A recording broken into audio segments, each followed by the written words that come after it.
Arratsaldeon, muy buenas tardes, bienvenidos. Comenzamos esta segunda parte del especial informativo con muchas cuestiones por delante. Como siempre, hablaremos de los datos COVID en Euskadi, hablaremos de los nuevos cribados que van a tener lugar en Eibar y en Basauri, más cerquita, hablaremos del plan de resiliencia y el de recuperación económica que presenta Pedro Sánchez y lo va a hacer en las diferentes comunidades autónomas. Ha comenzado por Valencia. Básicamente ha dicho lo mismo que siempre, o sea, explicar el dinero que viene de Europa, lo que se ha hecho y demás. Pero bueno, todavía no sabemos cuándo vendrá a Euskadi. También de lo que se acordó ayer en el Consejo Interterritorial de Sanidad.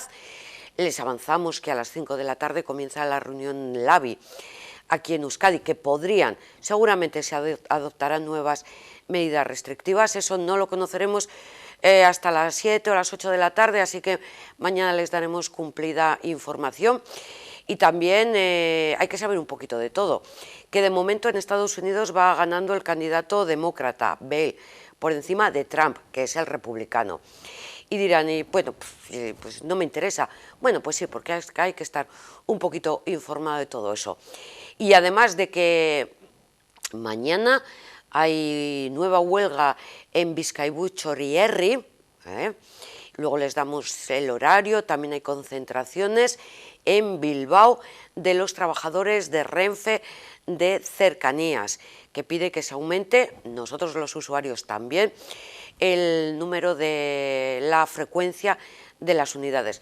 Estas y otras cosas muy interesantes, porque esta semana además la dedicamos al tema de residencias, conocer voces y opiniones sobre lo que se está haciendo y el futuro de las residencias y el modelo residencial. Esto a modo de avance. Ahora sí, a lo que nos vamos es a conocer los contagios en las últimas 24 horas. Decirles que en las últimas 24 horas hay 1.461 nuevos contagios. Los datos siguen siendo muy elevados y que la positividad supera el 10%. Ojo, peligro. Bueno, pues a lo largo del día de ayer se hicieron 14.668 test diagnósticos. Algunas fueron PCRs y otras los famosos test antígenos, cuyo resultado es más rápido. Por territorios, 152 en Álava, 621 positivos en Vizcaya y 671 en Guipúzcoa. Sobre la situación de los hospitales, en el día de ayer, 76 personas ingresaron por COVID en planta y en las UCIs hay actualmente 111 personas con COVID. Como decimos, la tasa de incidencia supera ya el 10%, es una tasa muy peligrosa. Y además, dos nuevos ayuntamientos, Leioa y Arrigorriaga, han pasado a niveles críticos. Vamos a ver cómo está la situación en nuestros municipios.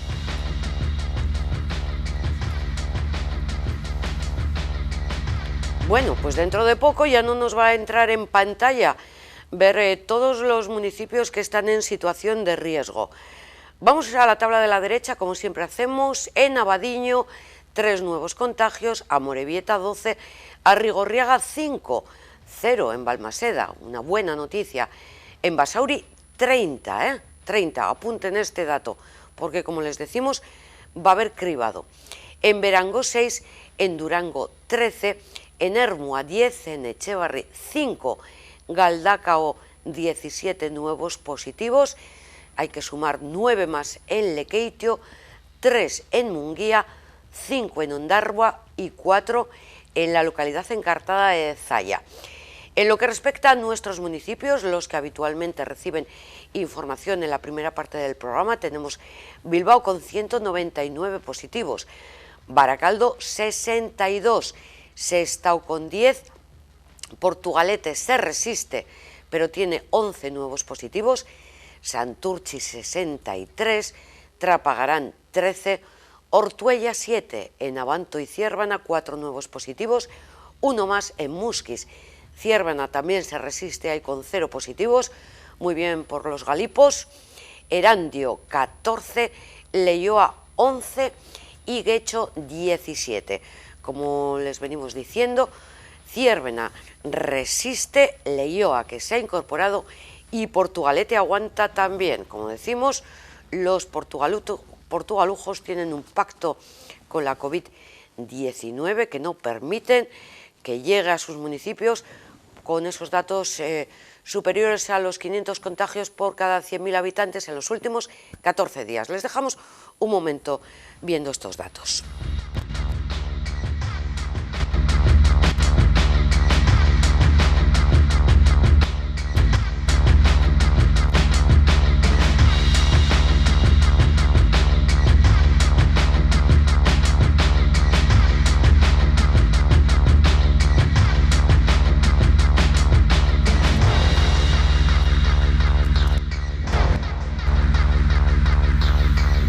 Como les comentábamos, nuevos cribados en nuevas localidades, en lo que a Vizcaya se refiere. En Basauri están llamados a hacerse las pruebas, los test, los vecinos con edades comprendidas entre los 13 y los 40 años, que viene a ser la franja de edad que básicamente se está repitiendo en todos los cribados. Esta población, que la que esté escolarizada no tienen que pedir cita previa porque lo harán en sus centros educativos. El resto tienen que llamar a sus centros de salud, el de Ariz, el del Calero y el de San Miguel. Y el cribado tendrá una duración mínima de 5 días. También de lunes a viernes se van a hacer los cribados en Eibar, y también para las más edades de los 13 a 16 años se van a hacer las pruebas en el hospital de Eibar y tienen que solicitar cita previa por teléfono. Como siempre, desde Osakidecha lo que animan es a toda la población a pedir la cita para hacerse las pruebas, estos cribados que eviten los contagios. Bueno, respecto a las instituciones y de cara a las nuevas medidas, ya lo sabíamos ayer, el Consejo Interterritorial, Ministerio de Sanidad, responsables de salud de las comunidades autónomas, evalúan la situación de la epidemia, atienden las peticiones y las recomendaciones de las comunidades autónomas. Primer acuerdo adoptado por este Consejo Interterritorial: no va a haber confinamiento domiciliario de momento, al menos de momento, es lo que dicen. Hay que evaluar y hay que dar el tiempo necesario para conocer los resultados de las últimas medidas implantadas. ¿Quién lo ha dicho? El ministro de Sanidad, Salvador Illa. Es decir, se están tomando un conjunto de medidas en base a unos indicadores y hay que evaluar con rigor el resultado de estas medidas. Y para evaluarlas con rigor hay que darse un plazo de entre 2 y 3 semanas. Y eso es lo que hemos concluido. Hay un potencial de toma de medidas muy importante, acciones comunes que se están tomando, otras más específicas en base a la legislación ordinaria que también se están tomando, donde todavía hay margen para la toma de medidas adicionales y, por tanto, no ha habido una discusión respecto al confinamiento domiciliario, más allá de aquellas comunidades que ya habían expresado públicamente su posición al respecto. Lógicamente, ha habido comunidades que han expresado que no se puede perder de vista este horizonte, pero insisto, la conclusión a la que hemos llegado, al menos a mi modo de ver, es: hay una estrategia nacional que se basa en 3 pilares, unos indicadores en base a los cuales analizamos el riesgo epidemiológico de un determinado territorio, que comporta la toma de una serie de actuaciones, algunas comunes, algunas específicas por cada comunidad autónoma, donde todavía hay margen de toma de decisión y hay que evaluar estas medidas y darse, por tanto, un tiempo de 2 o 3 semanas. Respecto a la situación de los 7 días, si tienen que ser consecutivos o no, pues yo he propuesto que, con carácter general, las medidas que se tomen al amparo del estado de alarma tienen que tener una duración mínima de 7 días. Así está sucediendo. Incluso muchas comunidades autónomas las toman por un periodo de 14, incluso algunas por un periodo de 28 días. Con carácter general, medidas de mínimo de 7 días. Y si hay situaciones específicas que, desde un punto de vista epidemiológico, a juicio de los expertos de salud pública de las comunidades autónomas, pueden merecer la medida de unas medidas que tengan una duración de 7 días no consecutivos, esto lo vamos a discutir bilateralmente, y si afectan al conjunto del sistema lo someteremos a la consideración del sistema interterritorial de salud. Por tanto, las medidas que se han tomado ya se han tomado, estas han quedado medidas ya tomadas, y lo que he propuesto, y en principio ha parecido aceptado por el conjunto de las comunidades autónomas, es esto. Con carácter general, las medidas tienen que tener una duración de 7 días consecutivos como mínimo. Si hay situaciones específicas que a juicio de una comunidad autónoma requieren de una eficacia de 7 días no consecutivos, se discutirán bilateralmente con la comunidad autónoma concernida, y si afectan al conjunto del sistema van a ser también consideradas con el resto de colegas en la interterritorial. Bueno, esta parte ha quedado claro. Aboga por la evaluación y el análisis de los resultados de las medidas implantadas. Hay que dar un margen de tiempo, 7 días, 14 días.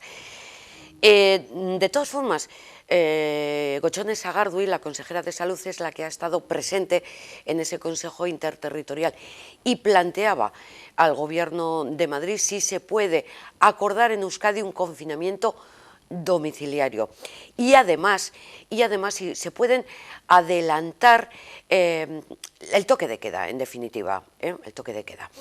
Entonces, respecto al primero de los puntos solicitados, la respuesta es no. Respecto al segundo, la respuesta es afirmativa, lo dice ella. Los límites horarios para la limitación de movilidad nocturna son de 10 a 12 para su inicio y de 5 a 7 para su finalización, y estos límites son los que vienen fijados en el decreto de estado de alarma al que dio luz verde el Congreso de los Diputados. Esto no impide a las comunidades autónomas, en el ejercicio de sus competencias de salud pública, decretar el cese de actividades en una hora anterior. Algunas comunidades autónomas, de hecho, han incluso decretado el cierre de ciertas actividades por un periodo de 15 días. Otras han limitado su actividad a una hora más temprana. Pero la limitación de movilidad nocturna viene fijada por estos límites del decreto de estado de alarma a los que dio luz verde y aprobó el Congreso de los Diputados. Y luego el País Vasco ha dicho que, a su juicio, teníamos que prever otros escenarios. Esto es una opinión muy respetable, y yo lo que he respondido y lo que he compartido con el resto de mis colegas, tal como hemos explicado la ministra y yo, es que hay una estrategia nacional que se basa en 3 pilares, unos indicadores que acordamos conjuntamente, en base a los cuales se hace una valoración del riesgo, unas acciones comunes o específicas que se toman en base a esta evaluación del riesgo, situación de riesgo, y luego una evaluación que hay que hacer dándonos, para hacerla con rigor, el periodo de tiempo necesario para ver sus efectos. Estas medidas son ya muy potentes, permiten, en fin, medidas muy contundentes, muy drásticas, como están adoptando muchas comunidades autónomas, entre ellas el País Vasco, y por tanto, de momento nosotros no contemplamos un confinamiento domiciliario, contemplamos que se haga una evaluación de las medidas que se han adoptado en base a estos indicadores en el marco de esta estrategia nacional que les hemos comentado. Y recordamos cuáles son las medidas que están implantadas en Euskadi a fecha de hoy y a esta hora, a las 5:03 de la tarde. Un confinamiento perimetral de la comunidad y confinamiento en cada uno de nuestros municipios, salvo el colindante, reuniones con 6 personas como máximo. Está prohibida la venta de alcohol desde las 8 de la tarde y hasta las 8 de la mañana, y toque de queda domiciliario de 11 de la noche a 6 de la mañana, este toque de queda domiciliario, y el cierre de los establecimientos hosteleros, de los bares, serían las medidas que podrían adoptarse en la reunión del LABI, que seguramente está a punto de comenzar. Es una reunión que preside el lehendakari Íñigo Urkullu, con la presencia de los consejeros, de los diputados generales de los 3 territorios, con la presencia de Eudel y de los alcaldes de las 3 capitales. La consejera de Salud, Gochones Sagardui, recuerdan que ayer veíamos en directo que había una comisión de salud con comparecencia de ella. Pues rescatamos estas declaraciones en las que abordaba la situación actual en Euskadi y hacía alusión a esta reunión del LABI. Respecto a las medidas que se van a tomar, nosotros venimos compartiendo la información y la reflexión con el Comité Técnico del ABI, que el lunes pasado tuvo una reunión. Todos los días hacen un seguimiento compartido de cuál es la evolución de la pandemia y mañana por la mañana se volverá a reunir. Es ahí donde se establecen las propuestas de medidas para adoptar en la siguiente fase. Luego, mañana podremos dar cuenta de cuáles son las medidas que finalmente se propongan. Además, en ese comité también hay participación de integrantes del Consejo de Enfermedades Infecciosas, que sigue desarrollando su actividad, que sigue funcionando y que sigue realizando aportaciones, todas aquellas que considera, y son tomadas en cuenta dentro de la Comisión Técnica del ABI. Respecto a la red de vigilancia, nosotros seguimos haciendo un esfuerzo inmenso, ¿no?, en materia de diagnóstico precoz. Ya se ha mencionado aquí que las PCRs que llevamos hechas hasta el momento, de hecho, tenemos más de una cuarta parte de la población de Euskadi que ha tenido al menos una prueba PCR, y para ello, efectivamente, vamos incrementando la red de rastreo también, continuamente la vamos reforzando. Las 2 últimas semanas la hemos reforzado con 85 nuevos rastreadores y rastreadoras al programa de vigilancia y control. Siempre estamos a la búsqueda de vías para adecuar la respuesta a las necesidades que se nos plantean. A día de hoy, en la red hay cerca de 700 personas dedicadas a las tareas de rastreo de casos y contactos. Y para ello, si es verdad, usamos el apoyo de servicios de salud laboral, medicina preventiva, unidades de vigilancia epidemiológica en los 3 territorios y Osalan, porque es un trabajo conjunto. Yo sí quisiera, además, ahí hablar ya en ese ámbito de los rastreos, de los cribados. Los cribados se han ido estableciendo siempre que se ha considerado que teníamos una fuente de información que nos facilitara que podíamos llegar a poder saber no solo cuáles eran los contactos, sino también cuáles eran los espacios o los motivos de que se diera ese número de contactos. Nosotros recibimos la información de la red de rastreadores y rastreadoras que tenemos. Es desde esa información facilitada la que no solo se habla de quiénes han sido los contactos estrechos, sino que se hace un análisis para poder trasladar esa información y desde ahí es de donde tomamos las decisiones. No es que no la tengamos en cuenta, al contrario, es precisamente uno de los grandes valores que tiene la información recogida por la red de rastreo.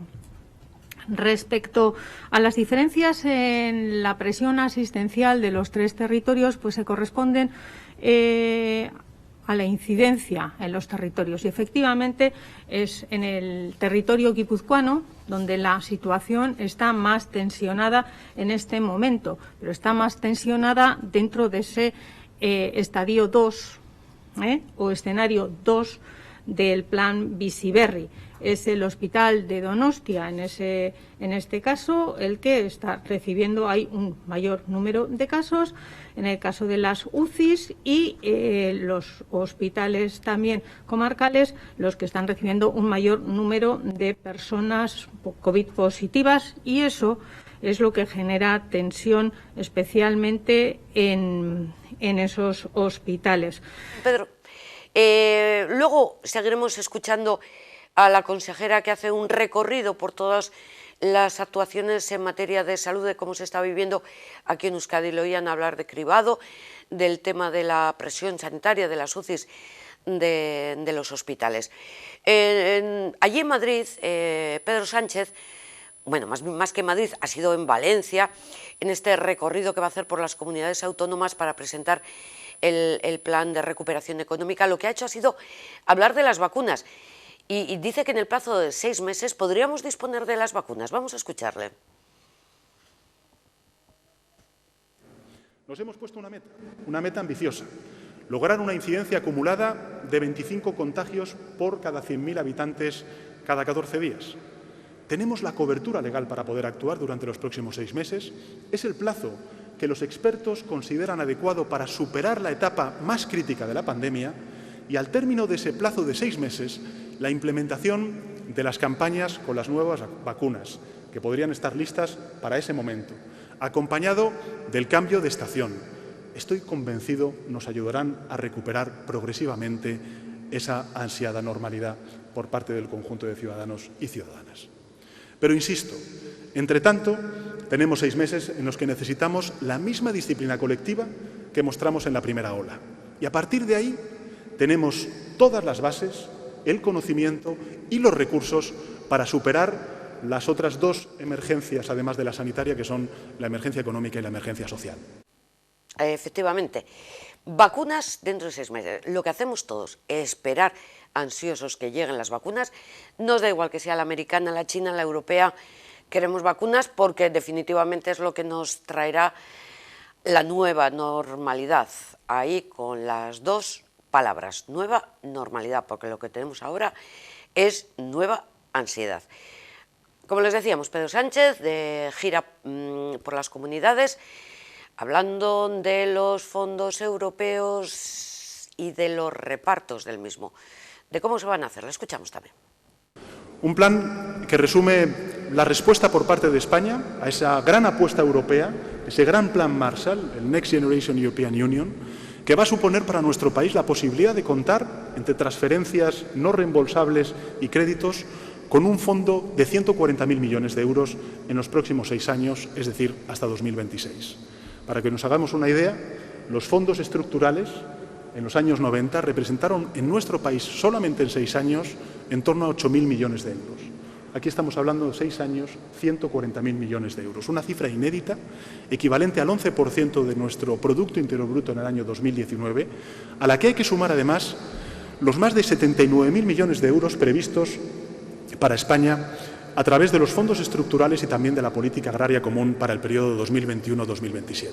Por tanto, un enorme esfuerzo de absorción, de gestión, pero también una gran oportunidad para poder transformar nuestro país. Sin duda alguna, es una oportunidad excepcional, a la altura, lógicamente, de una coyuntura excepcional.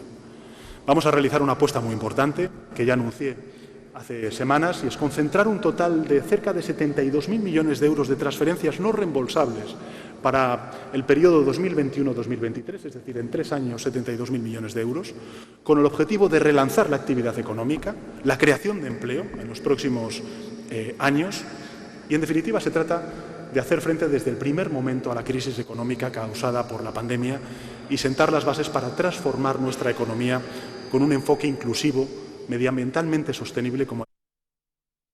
En comunicación gráfica lo hacemos todo con mucho arte. Somos Copygraph. Copygraph, expertos en impresión, cartelería digital en todos los formatos, flyers, catálogos, libros, lonas, vinilos, lienzos. Expertos en diseño, papelería comercial, catálogos, murales, carteles. Expertos en rotulación, vehículos, escaparates, stands, señalización. Expertos en accesorios para la comunicación, rollers, plegables, stand móviles. Copygraph en Avenida Libertad 29, teléfono 94 438 1000. Te estábamos esperando. En el Centro Teringel Belleza hemos dado soluciones estéticas desde hace más de 40 años a cualquier problema de estética. Sin cirugía, sin agujas, tratamientos faciales, tratamientos corporales, láser definitivo e indoloro, micropigmentación. En Teringel Belleza te esperamos para tratarte de forma única. Teringel Belleza en Baracaldo, en calle La Virtud 2, entre planta. Abordamos de nuevo la actualidad de Euskadi, hablamos del consejero de Turismo, el consejero de Comercio, porque ha reunido también la mesa interinstitucional con el objetivo de dar solución a los problemas económicos, sobre todo por los que están atravesando estas empresas. Lo que ha hecho el consejero Javier Hurtado es anunciar una inyección de 15 millones de euros extra para el plan de resistencia de este colectivo, el turismo, la hostelería y el comercio. Tenía ya 15 millones, con esta nueva inyección serán 30 para llegar al máximo número de personas. El plan de resistencia del departamento se va a incrementar hasta los 45 millones de euros. En resumen, el departamento había aportado más de 30 millones en ayudas y subvenciones ante la crisis del COVID. 15 millones para ayudas extraordinarias, 8 en ordinarias, 5,7 en bonos al turismo, además del incremento del 265% en las subvenciones a las asociaciones de hostelería. A esto se le suman los nuevos 15 millones dotados al plan de resistencia de más de 45 millones, lo dice el consejero Javier Hurtado. Les puedo anunciar, he querido adelantar a los componentes de la mesa una primera medida de este Gobierno.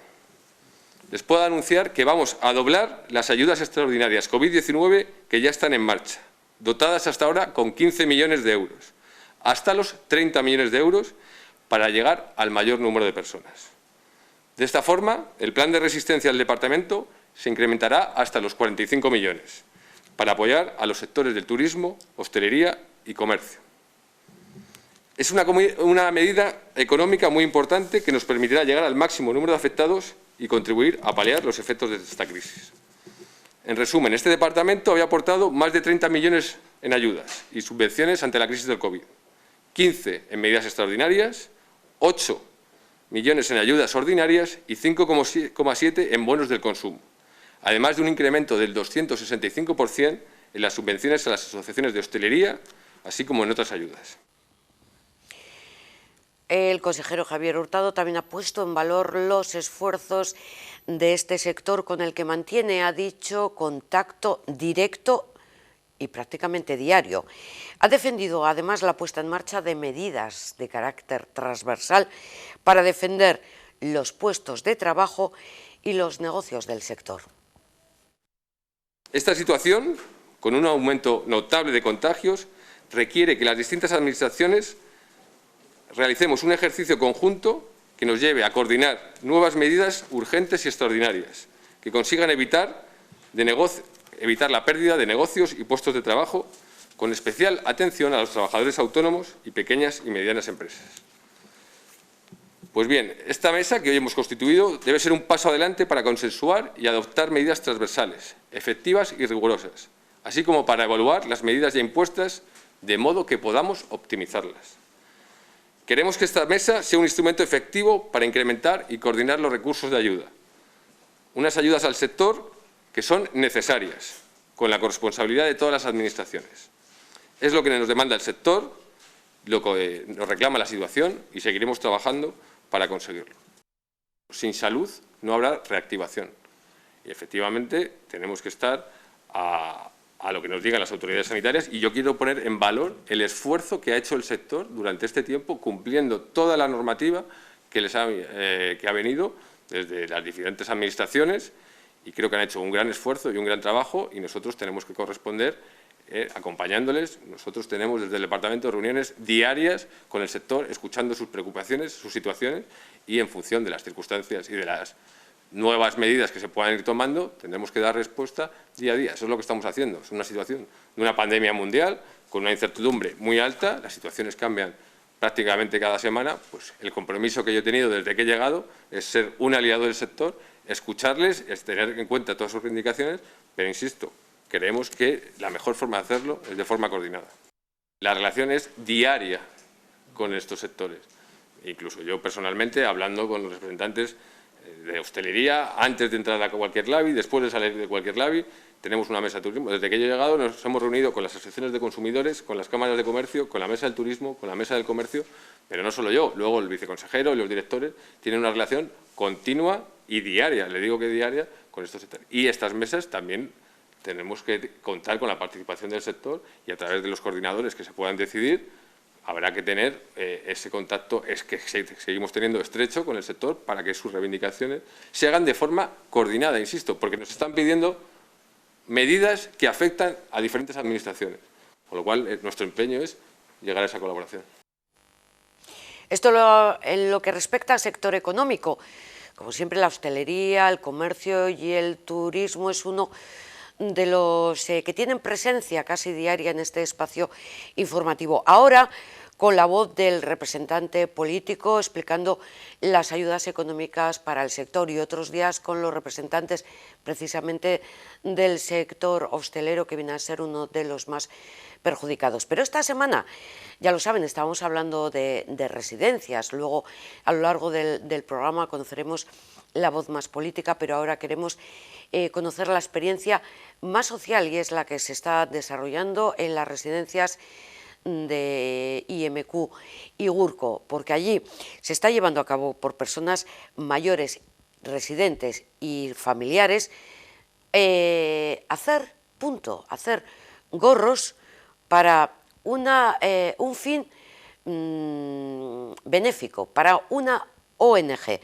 ¿Quién nos lo va a contar? Pues lo va a hacer mejor que nadie Nayara Fernández, que es la médica geriatra de IMQ Igurco. Arratsaldeon, Nayara. Buenas tardes. Cuéntanos, por favor, ¿en qué consiste esta actividad que estáis desarrollando con los familiares y sus familias?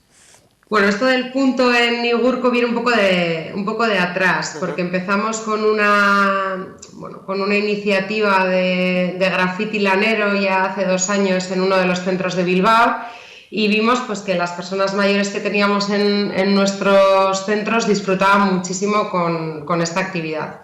Entonces, un poco basado en eso, nos aficionamos trabajadores de los centros.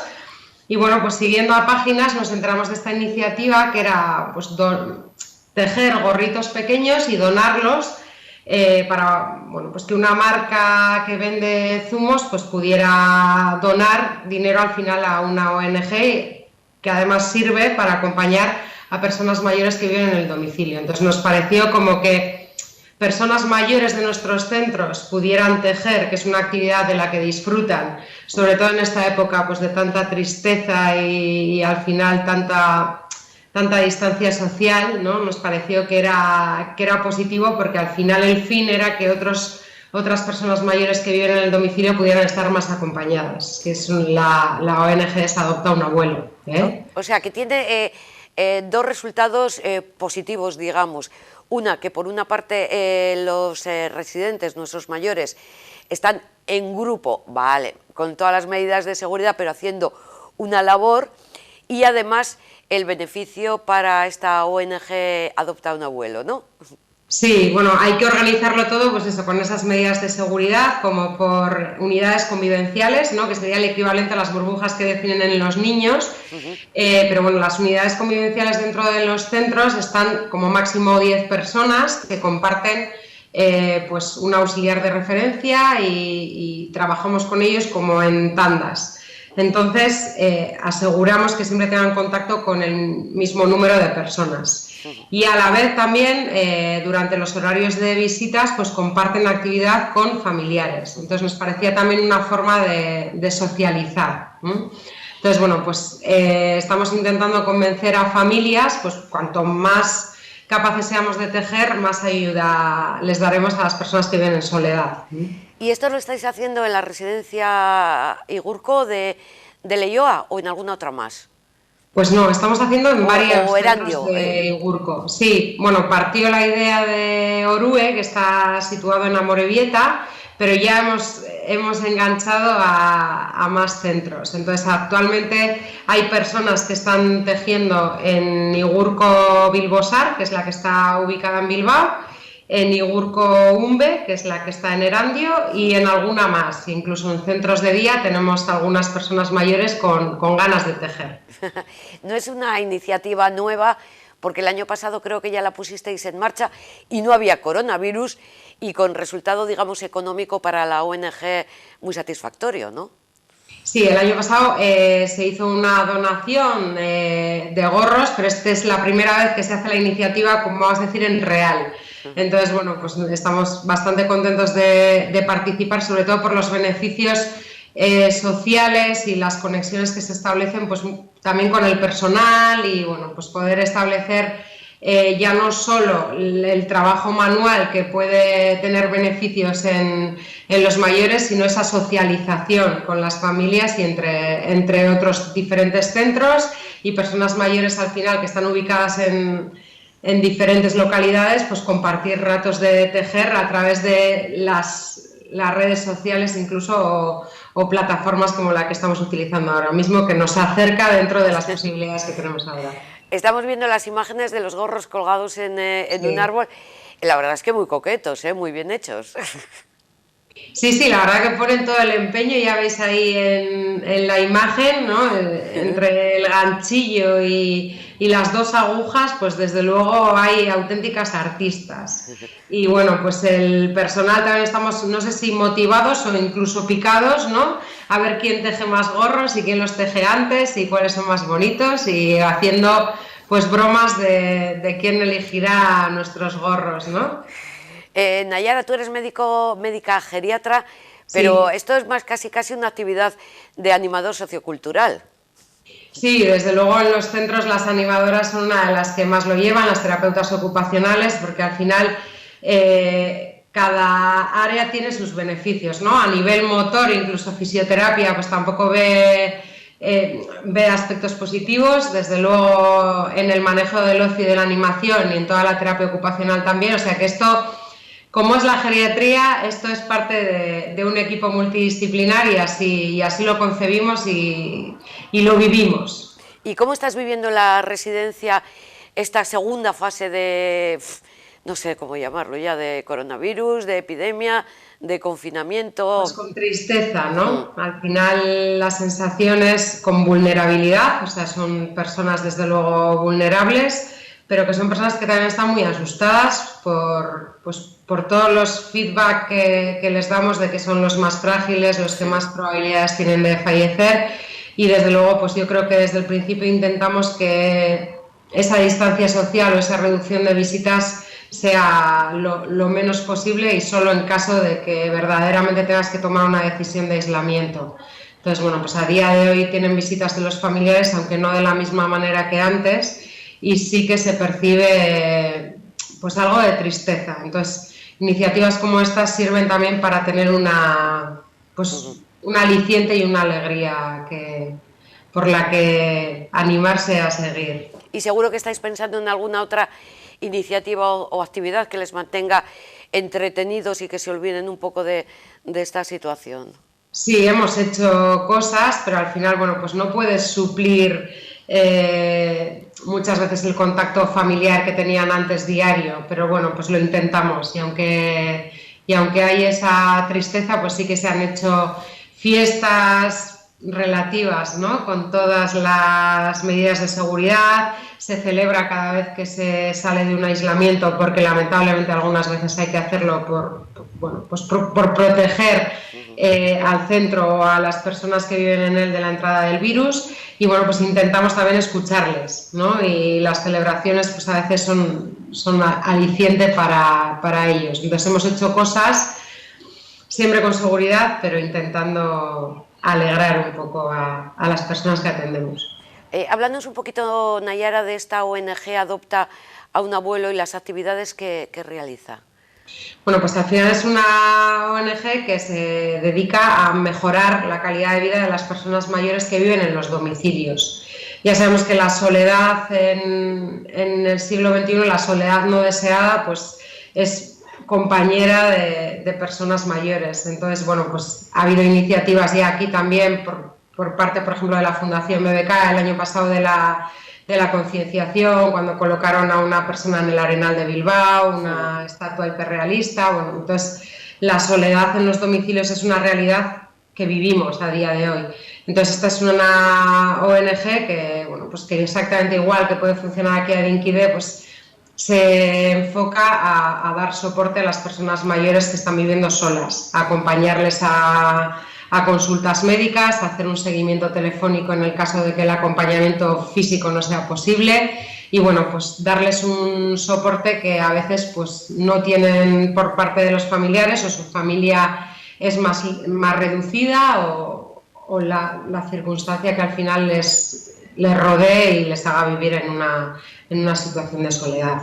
Vamos a intentar cualquiera de estos días ponernos en contacto con esa ONG, porque seguramente que además necesitan voluntarios para acompañar a estas personas mayores que, como bien dices, pues pueden estar en soledad y necesitan pues unos ratos de distracción.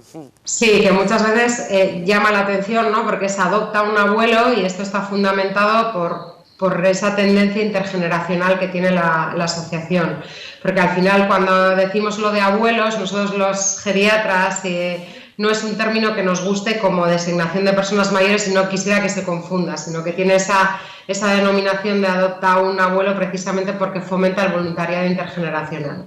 ¿Cuál es el término correcto que deberíamos utilizar cuando hablamos de nuestros mayores? Pues persona mayor, ¿eh? Lo mismo que hablamos de adulto joven, pues hablamos de personas mayores o de mayores. Y muchas veces también pues preguntar cómo le gustaría, ¿no? que sean llamados el colectivo. Y no tender a ser proteccionistas, pues igual nuestros mayores, nuestras personas mayores, igual parece como que son propiedad, ¿no? Pues las personas mayores y los mayores. Personas con experiencia que no son niños. Efectivamente, que tenemos que evitar infantilizar y sobre todo tenemos que escuchar. Nayar, muchísimas gracias por estar con nosotros y adelante con esa labor sanitaria, cultural, social que lleváis a cabo los sanitarios en estos centros, en las residencias. Muchísimas gracias. Un beso muy fuerte para Nayara Fernández, para todos los médicos, personal sanitario y social que están en las residencias. Como les decimos, esta es la semana, ¿no? Tenemos luego un poquito más adelante opiniones políticas. También mañana, que es viernes, terminaremos con esta ronda de contactos. Volvemos en un instante. 2 mensajes publicitarios y estamos de nuevo aquí. Muebles Romo. Muebles a medida en todos los estilos para decorar tu hogar. Calidad al mejor precio y financiación a medida. Venga a visitarnos. Estamos en Monte Gorbea número 8, Romo, Guecho. Abiertos sábados de 6 a 8 de la tarde.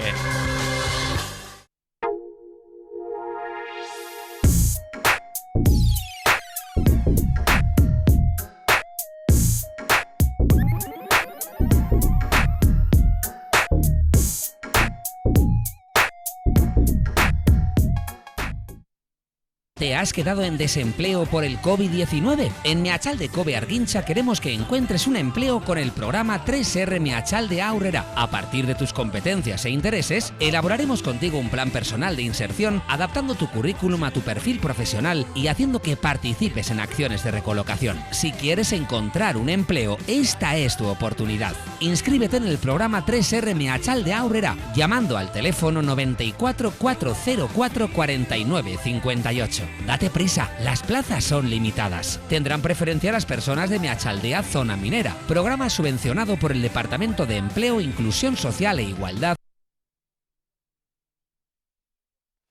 Ya se lo anunciábamos el Consejo de Ministros de esta semana, que se celebró el pasado martes. Entre los acuerdos que adoptó estaba la concesión de ayudas, lo denominaban protección por desempleo, al sector cultural, para artistas, para técnicos de espectáculos, que ven ampliado de esta forma su cobertura hasta el próximo 31 de enero. Le decía la ministra portavoz del Gobierno, María Jesús Montero.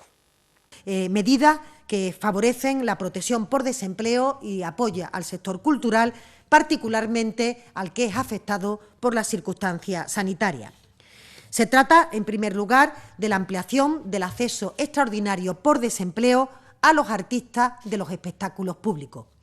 Un acceso extraordinario al desempleo que ya dispuso el Gobierno para este colectivo el pasado 5 de mayo, pero que al encontrarse próxima la duración del mismo, la vigencia de esta prestación, se ha decidido ampliar su extensión hasta el próximo 31 de enero para garantizar la protección de estos trabajadores. En segundo lugar, este mismo Real Decreto Ley contempla un subsidio por desempleo excepcional para el personal técnico y auxiliar del sector de la cultura. También personal afectado por las cancelaciones y por la intermitencia del trabajo en la actualidad.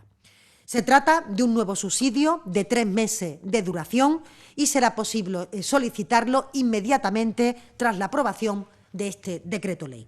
Y por último, este texto contempla también para los trabajadores taurinos un acceso extraordinario a la prestación por desempleo. Hemos apuntado ayudas para los artistas técnicos y también para los toreros.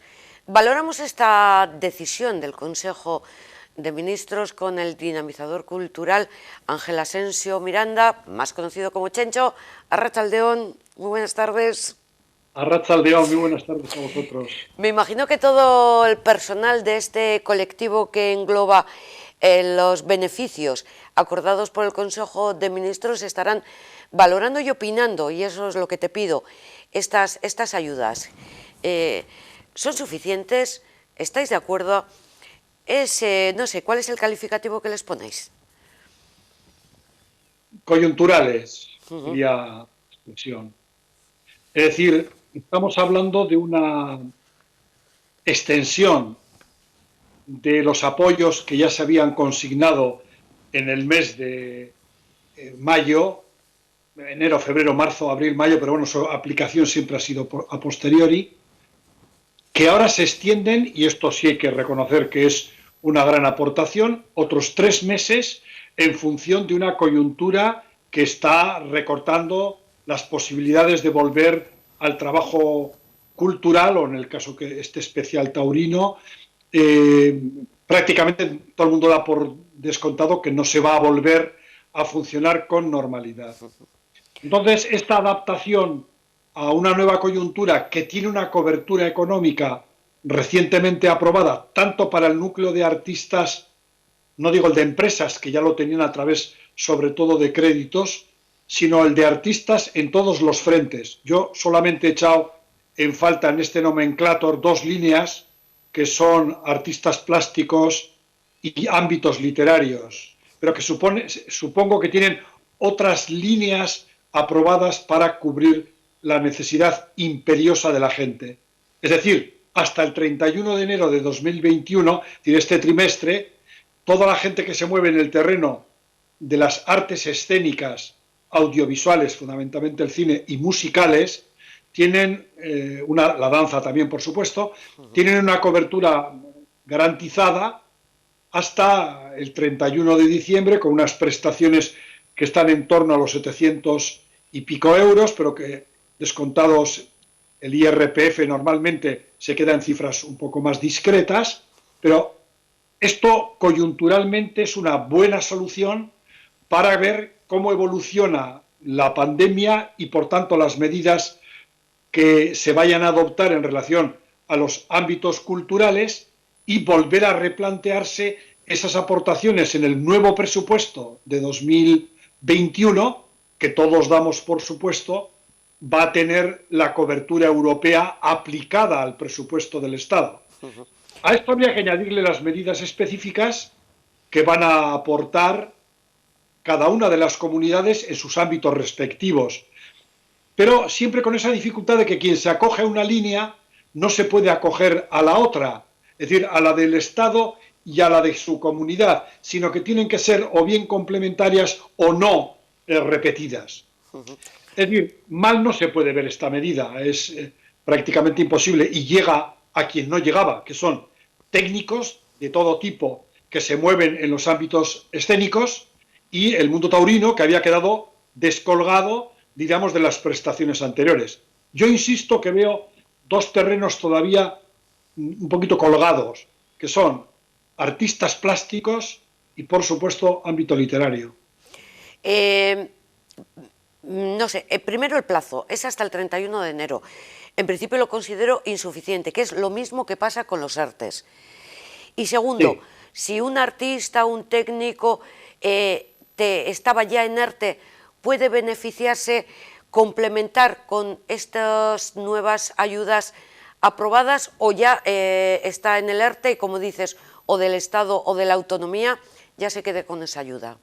Exactamente, sí. Es decir, todos estos frentes son para acogerse en el que cada cual considera el más conveniente. Los ERTE responden a una realidad laboral concreta que puede ser retomada y lo que estamos hablando ahora responde fundamentalmente a situaciones de claro desamparo en el desarrollo profesional. Es decir, no hay ninguna cobertura para determinados frentes que antes ya tenían dificultades por su intermitencia, caso de todos los ámbitos técnicos de las artes escénicas y visuales, audiovisuales y cine, y el ámbito taurino que había quedado fuera. Es decir, no se puede uno acoger a las dos líneas, sino a una de ellas que le garantice una subsistencia básica durante un trimestre, porque luego habría que volver a replantear los decretos y órdenes ministeriales que dieran esta continuidad en el año 21.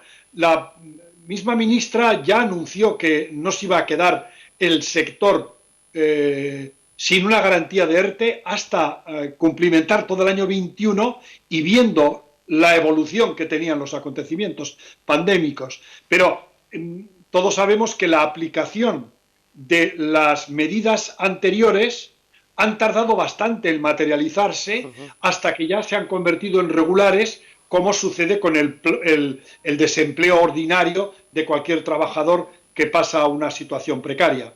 Es decir, estos desajustes, pasado ya el tiempo que ha pasado, deben mejorarse sustancialmente y, por supuesto, el nuevo presupuesto tiene que trabajar con cifras más relevantes. Es decir, 35.000 trabajadores de los ámbitos escénicos y 10.000 de los ámbitos técnicos más el taurino. En fin, no creo que defina bien toda la profesión ni todos los profesionales. Es más, si hablaban de 600 a 700.000 trabajadores vinculados a este campo, pareciera que estos números son relativamente cortos para atender todo el sector. Si bien hay que asumir que este terreno peca a veces de definición, de ahí que se reclame con intensidad el famoso estatuto del artista. Es decir, es imprescindible regular las profesiones, cada una en sus ámbitos, profesionales, semiprofesionales o aficionadas en sentido estricto, para que esta regulación permita ir dando las coberturas a quien realmente, diríamos, le corresponden y son imprescindibles. Por ejemplo, no se pueden acoger a estas medidas quienes no hayan cotizado en la temporada anterior más de 35 días de trabajo. Se supone que todo el mundo lo ha tenido, ya, pero estamos hablando de que muchos ya venían padeciendo la crisis económica de los años 10 a 16 y estaban en un ralentí claro para incorporarse otra vez a los ritmos normales. Es decir, hay gente que se ha quedado fuera de cualquier cobertura. Esto que se aprueba ahora es una solución temporal, coyuntural y de economía escasa. Entiendo que deberá cumplir con una economía mucho más solvente con los apoyos europeos que lleguen el nuevo presupuesto del año 21. Por tanto, si una persona, un técnico, un artista, no ha cotizado 35 días al año, ¿se queda fuera de esta protección? Ya se quedó antes, Sí. cuando salió la ayuda para todo el tipo de creadores, a excepción, como digo, del mundo literario y el mundo plástico, que a mí me preocupan extraordinariamente, porque pareciera que esta gente viviera del aire. En realidad, han sufrido una quiebra extraordinaria al desaparecer del mercado prácticamente gran parte de su trabajo. Y voy a decir, creo que menos el literario que el plástico, que está pasando por unas dificultades que yo considero son extraordinarias. Esto ya venía regulado con los 35 días anteriores en las normativas que ya se habían emitido. En este caso se aplica a técnicos y a gente del mundo de los toros. Difícil también en el mundo de la tauromaquia, porque se ha suspendido gran parte, diríamos, de lo que son las ferias corrientes en la época fundamentalmente estival. Es decir, hay que cumplir con los requisitos básicos de cotización durante esos 35 días y luego cada cual de manera inmediata poderse acoger. Claro, luego habrá normativas también de carácter autonómico que, sin solapar ni eliminar las de carácter estatal, pudieran dar alguna cobertura a ámbitos que se han quedado al descubierto. Entonces, no se puede negar la bondad de lo propuesto, pero nos da la sensación de que es coyuntural, como decía al principio, y requerirá ya estar pensando en el próximo primer semestre del año 2021. Me preguntaban si alguien, un técnico, por ejemplo, tuvo que cerrar su propia empresa como autónomo debido al coronavirus y porque no tenía trabajo, también se queda fuera de este tipo de ayudas, ¿no?, que llegan tarde. Claro, es que una cosa es el ámbito empresarial o el ámbito, diríamos, de autónomos, pero que en el fondo tienen carácter empresarial, que el resto de trabajadores que puedan ser dependientes de empresas de servicios o de contrataciones dependientes de empresas, ¿no? Es decir, no son los mismos regímenes, unos se rigen por el ámbito general y otros, como es el caso que se aprueba ahora, muchos de ellos se mueven por un ámbito como autónomos. Es decir, no tienen fácil la cobertura si antes no han tenido un tiempo claro de cotización. Entonces, hay gente que realmente se queda fuera de estas posibilidades que apuntan por lo menos al siguiente trimestre y que todos aquellos que ya han tenido pueden continuar con la seguridad de su seguridad económica. Sí. Es decir, hay 95 millones vinculados a lo que son ámbitos artísticos y ahora mismo creo que son 15 millones, 15 millones a los ámbitos estrictamente técnicos, junto con los taurinos que se mueven también en torno, me suena, a 10 millones. Es decir, van implementándose todas las líneas de carácter profesional, pero me da la sensación de que todas las coberturas no llegan o llegan tarde y hay gente que, como tú preguntabas, se queda fuera, primero por no tener los mínimos o en segundo lugar porque ya empieza muy tarde y ha pasado pues prácticamente más de un semestre sin ninguna cobertura que no sean sus propios ahorros o la ayuda que perciba en el entorno empresarial o en el entorno familiar. Chencho, estoy mirando tu WhatsApp. Yo creo que estás contento porque la actividad cultural está volviendo a nuestros municipios. De todas, bueno, porque dices, consigue tu entrada para las tertulias ilustradas de Zuloaga Calea, bueno, pues todo lo que hay en Basauri, bueno, prácticamente en todas nuestras localidades ya están volviendo, ¿no? ¿Estás disfrutando o todavía te quedas con la necesidad de volver más a la normalidad a la hora de escoger voy a ir al teatro o voy a ir a ver danza o voy a escuchar música de un concierto? Bueno, por de pronto hay que señalar, como bien sabéis, y en todos los frentes, que la cultura es segura y que los índices de contaminación son absolutamente anecdóticos y no hay ningún riesgo añadido a la actividad cultural desarrollada en los espacios escénicos que han entrado en la normalidad que todos pensamos, pero teniendo en cuenta esa normalidad vinculada al 50% de aforo, a las tomas de temperatura, a los geles que hay que aportar cada cual, bueno, perdón, que se tiene que digamos, cuidar cada uno con estos geles que están a disposición de todos los usuarios de los espacios y centros culturales y, por supuesto, hay que llevar la mascarilla allí donde se esté. Yo, honestamente, lo tengo que decir, desde el mes de mayo, junio he asistido con regularidad a espectáculos tanto en Bilbao como en Santurce o como en Baracaldo, que son los que me pillan más próximos, y lo mismo en Sestao, para actividades internas en los viernes culturales, y no ha habido ninguna dificultad, como no los ha habido en la calle. Y este increchendo de actividad se ha empezado a normalizar a partir de septiembre, prácticamente en todos los sitios que cuentan con una programación ordinaria. Claro, ¿qué ha sucedido? Que ahora viene otra vez el amago de confinamientos parciales o cierres de carácter perimetral, o sin afirmar que esto sea todavía más que en el caso Bilbao metropolitano, el cierre a aquellos municipios que no son colindantes con la capital, que obviamente tiene la mayor oferta disponible. Esto supone limitaciones para todos, y yo, como un vecino más, en este caso de Sestao, me he tenido que limitar y no moverme del municipio para ir a ver otras posibilidades que podrían ser en pueblos limítrofes como Portugalete o como el Valle de Trápaga o como Baracaldo, que es quien más oferta hace, pero que la recomendación dice no moverse por el ocio, sino disfrutar de lo que tengas en tu proximidad. Y yo en ese sentido hago una invitación específica a toda la gente de los municipios que cuentan con servicios y desarrollos culturales ordinarios, que los aprovechen desde el Festival Internacional de Teatro de Santurce a la programación ordinaria de Baracaldo, yo en mi caso hablo de mí, o en el caso de Portugalete y Sestao con sus programaciones, o Musquiz, que ha lanzado hace muy poquito también sus propuestas teatrales. Es decir, aquellos que pueden en sus municipios participar, que lo hagan sin ninguna duda. Merece la pena sabiendo además que no hay ningún riesgo añadido y que estamos teniendo una producción de calidad, quizás no tanto internacional o a veces del Estado, pero sí tanto de Euskadi como local. Y bueno, pues Madre Coraje acaba de estrenar en Bilbao después de cerrar en marzo, abril.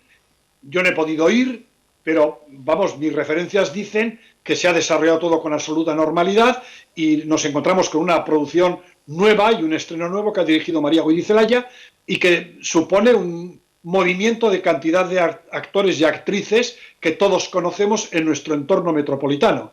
Es decir, todo aquello que tenemos a disposición hay que aprovecharlo desde ámbitos expositivos, encuentros literarios, artes escénicas concretas. Hay menos ya actividad en la calle porque el tiempo no acompaña o empieza a no acompañar y cada municipio se estará moviendo en función de sus posibilidades, pero considerando que, aun admitiéndose a los pueblos limítrofes con otros de mayor raigambre programadora, como puede ser el caso de Guecho, Baracaldo o Bilbao, incluso Basauri y Santurce, saber que no puedes ir porque lo tuyo es entretenimiento y ocio y conviene, diríamos, pasarlo en tu lugar de residencia, pero sí animando a todos los que tengan opciones a moverse en los municipios con más programación o más extensa y en los que tengan más discreta en todo aquello que se pueda. O sea, eso sí, cumplir todas las normas. Como vecino de Sestao puedes acudir a las actividades culturales que se desarrollen en Sestao y a las que se desarrollen en Baracaldo, en el Baracaldo Achoquía, por ejemplo, que es de calidad, que además tú lo dirigiste. Sí, pero hay que pensárselo. La recomendación, hombre, los que tienen entradas se las devuelven, esta es la verdad, porque hay mucha gente que compró entradas. La recomendación es no moverse del municipio en el que uno está, aunque tenga municipios colindantes que tiene, diríamos, la posibilidad de ir o venir o hacer deporte, pero no precisamente para el ocio, sino para otras necesidades que son de carácter más laboral o de cuidados o de acompañamientos o educativas o de cualquier otro tipo, pero no necesariamente estas que hablamos nosotros. Esto también es un pequeño mazazo a la gente que, bueno, pues somos un poco, en fin, estamos un poco trastornados con esto de ir a un sitio y a otro a ver cosas. Es decir, lo que eres es un ciudadano responsable, eso es lo que eres. Conviene moderarse, sí, conviene moderarse. Hay opciones, yo en Sestao pues veo los viernes culturales con sus ofertas musicales o teatrales, que son de formatos más discretos, pero ahí estamos los 100 y pico que permite el aforo disfrutando de la oferta de la ciudad. Pero lo digo lo mismo para otros cometidos artísticos, expositivos o de cualquier otra índole que desarrollan los centros culturales o, en este caso, los espacios escénicos. Es decir, no se trata de estar alegremente de cualquier manera, pero tampoco acobardado ante cualquier situación. Es decir, tomar cuidados y participar de lo que cada ciudad o pueblo ofrecen. Y, hombre, ojalá el Bilbao metropolitano fuera más accesible para todos, sin restricciones pandémicas. Pero bueno, la realidad es la que es y hay que ser sensatos. Y lo que vamos a hacer es tranquilamente atender las recomendaciones sanitarias y esperar que llegue la normalidad y al final podamos disfrutar 100%, pues eso, de una vida social y cultural. Gracias, Chencho, por estar con nosotros. Disfruta de la cultura en tu pueblo, sin moverte, por cuestión de ocio, pero que no vas a tener ningún problema porque vas a tener esos viernes culturales y mucho más. Muchas gracias, igualmente para vosotros en el sitio donde estéis. Muchísimas gracias, eso lo hace extensible a todos los espectadores de Telesite. Él lo ha dicho y nosotros lo recalcamos también, lo vamos a ver en un spot. Hay que acudir a la cultura porque la cultura es segura. Oye, que el lunes inauguran la exposición de la que hablamos, ¿te apetece venir conmigo? Ey, ¿qué pasa? Escúchame, planazo este sábado. Tú y yo, concierto. Ya está. Adivina quién tiene 2 entradas para el sábado. ¿Te vienes? Hola, que he estado en el concierto y he flipado. Y va a tu ciudad, o sea que no te lo pierdas, hazme caso. Tengo planazo para esta noche. 2 entradas para el teatro. ¿Te apetece? La cultura es segura. La cultura es segura. La cultura ilumina. La cultura ilumina. La cultura ilumina. Ilumina la cultura. Ilumina la cultura. Ilumina la cultura. ¿Vienes? ¿Te vienes? ¿Vienes? ¿Te apuntas? Te estamos esperando. Te estamos esperando.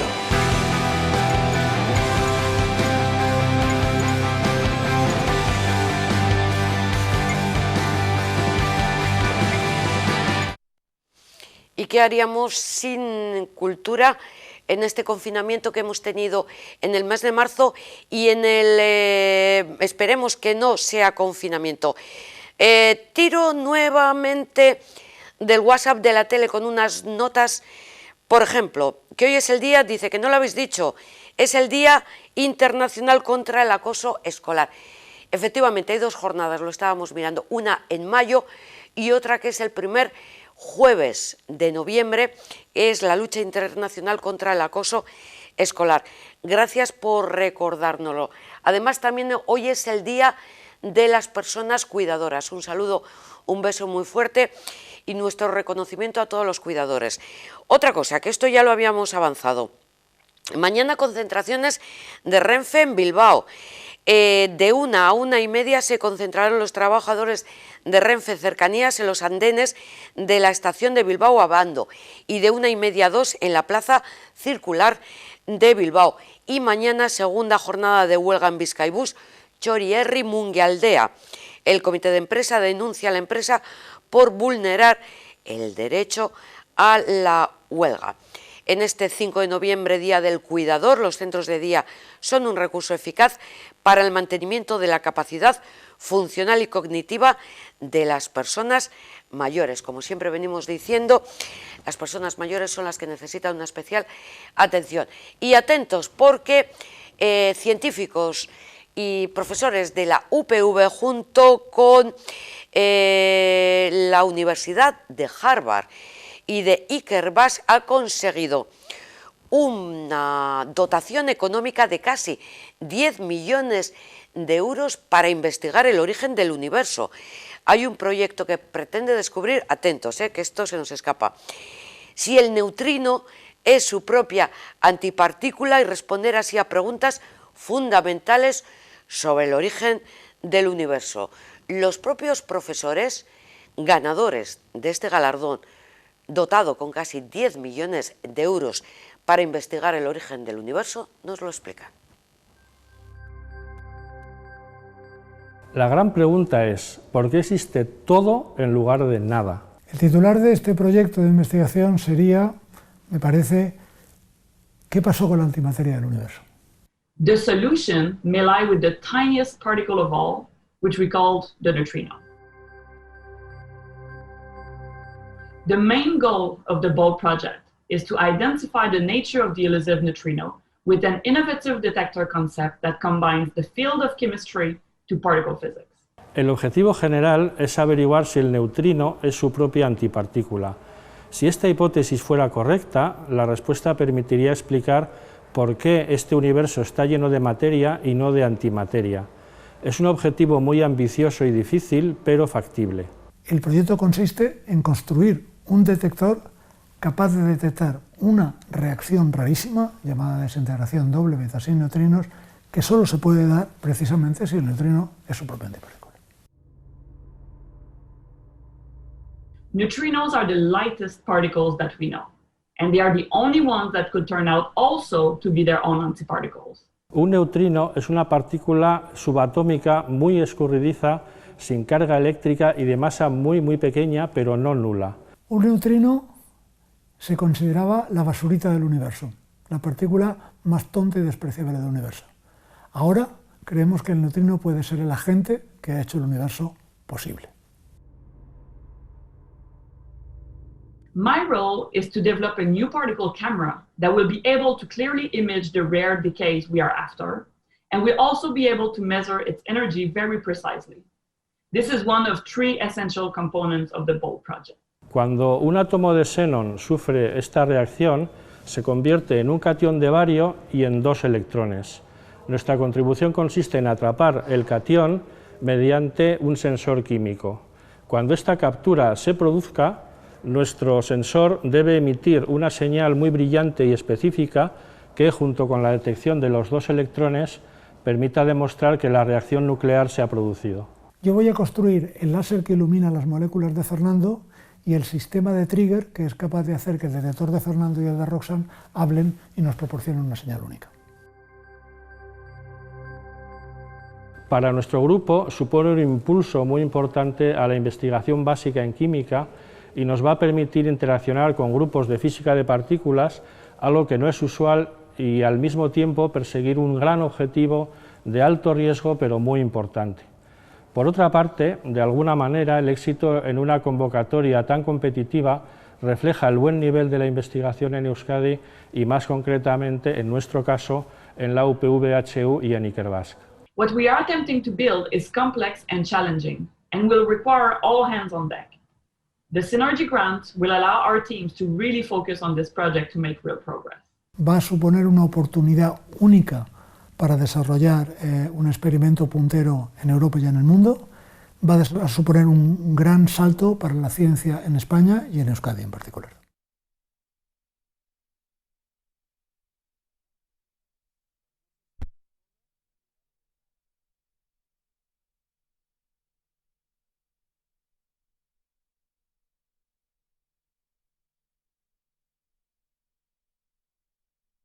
Y como saben, todos los días encima de la mesa el tema de las residencias. Conocemos las valoraciones, las propuestas, los proyectos, los nuevos modelos, con las voces en esta semana de los partidos políticos con presencia en las Juntas Generales de Vizcaya. Hoy es el turno del Partido Nacionalista Vasco. Hablamos con Jeneire Urquieta, portavoz en la Comisión de Acción Social del Partido Nacionalista Vasco. Arratsaldeon, Jeneire. Arratsaldeon, Yolanda, Zelan, arratsaldeon guztioi. Osondo. Voy a hacer un poquito de hincapié primero, si te parece, la Comisión de Acción Social que tuvisteis ayer, con algunos de los temas que nos llamó la atención, que era, por ejemplo, el tema de las visitas, de aumentar las visitas. Algo que no se aprobó, no salió adelante esta propuesta. Explícanos un poquito pues, cuál es la postura del Partido Nacionalista Vasco y por qué no estáis a favor del incremento de las visitas en las residencias.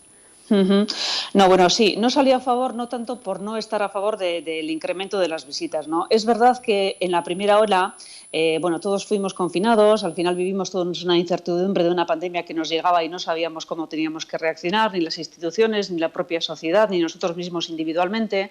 Y bueno, ahí sí que se trató de confinar a todos en el domicilio y de alguna forma también, por hablarlo, por decirlo un poco en un lenguaje más de esto, blindar las residencias, porque se suponía que las personas mayores eran muchísimo más vulnerables, tenían unas patologías asociadas que les hacían ser más vulnerables al virus. Entonces, de alguna u otra forma, ahí sí se blindaron las residencias y se restringieron las visitas.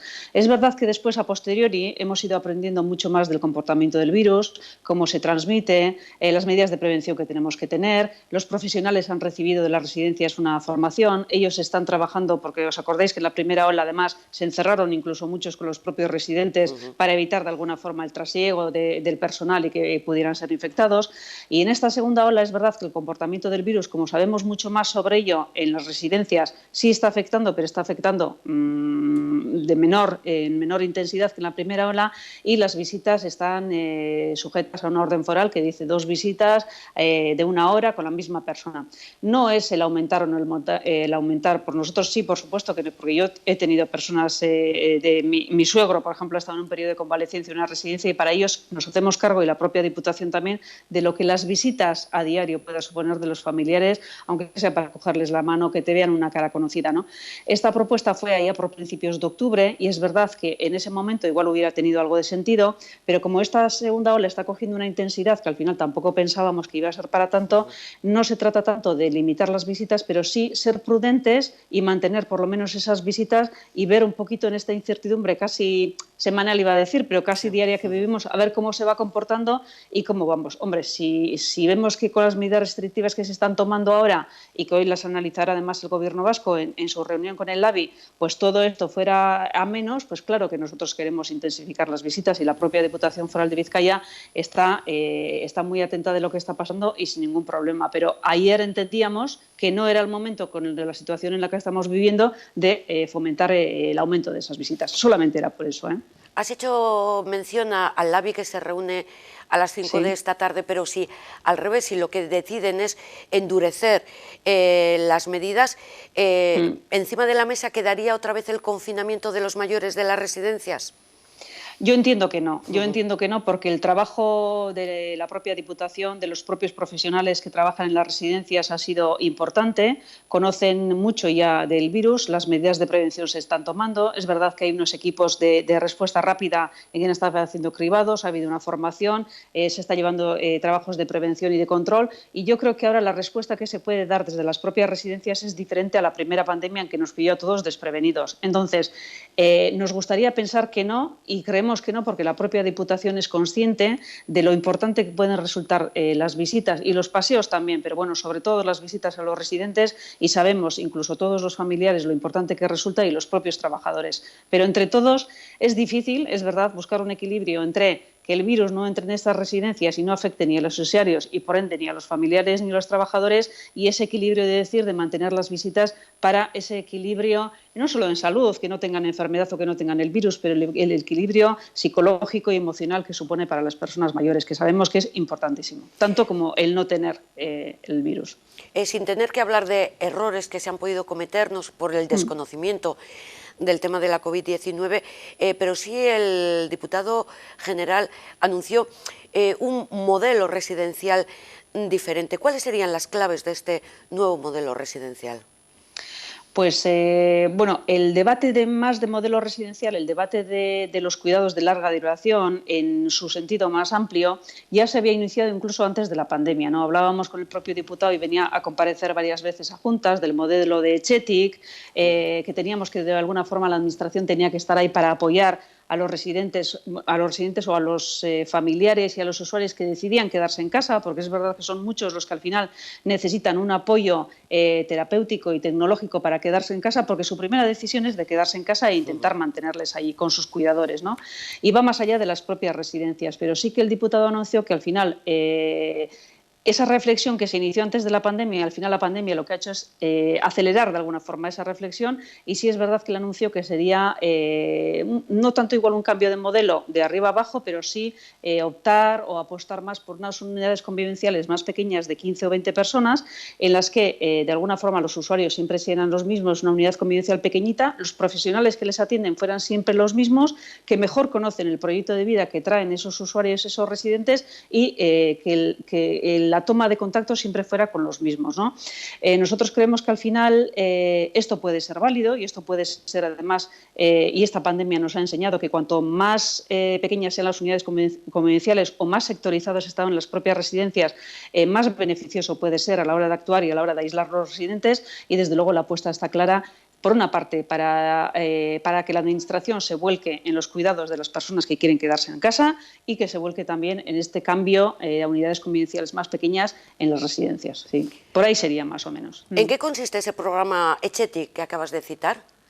Bueno, el Echetic, ayer además el propio diputado nos anunció que el programa Echetic viene a ser una especie como de un centro de día de referencia que sería en el centro de Bilbao, en Echaniz, y sería una especie como de centro de referencia comarcal y que serviría un poco de apoyo en las diferentes comarcas, a las diferentes unidades convivenciales o a las personas que quieran quedarse en casa, ¿no? Con todo el apoyo tecnológico y sanitario que supondría, ¿no? No tanto para sanitarizar o medicalizar a las personas o en las residencias, pero sí un poco darse apoyo tecnológico y profesional que tanto necesitan cada vez las personas cuando se van haciendo mayores, ¿no?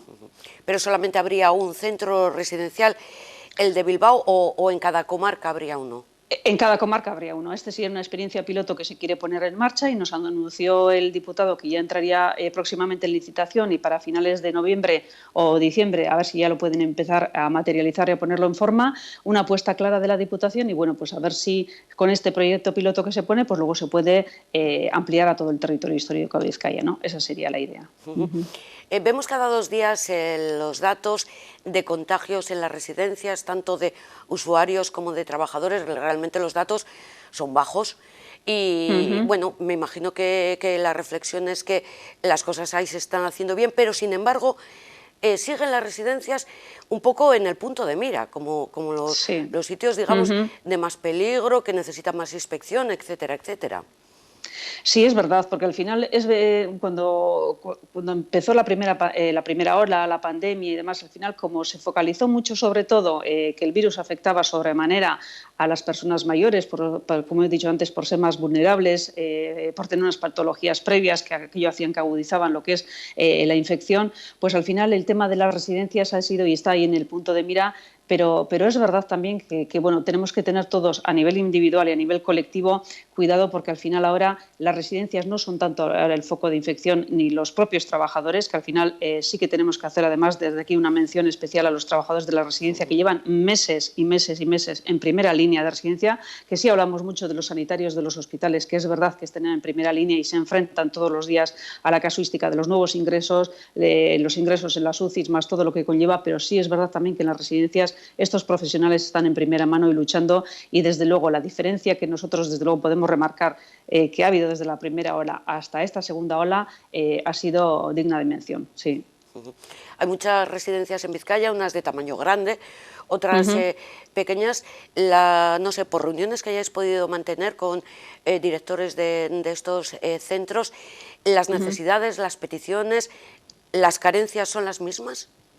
Sí, más o menos suelen ser, bueno, nosotros nos reunimos con directores, con diferentes trabajadores, es verdad que, bueno, yo también he tenido a mi suegro en la residencia y al final mantiene siempre el contacto y es verdad que las carencias siguen siendo las mismas y las preocupaciones también siguen siendo las mismas, pero sí que es verdad que los profesionales con la formación, con la prevención, con los consejos y el control que están recibiendo están respondiendo de una manera impecable en estas residencias.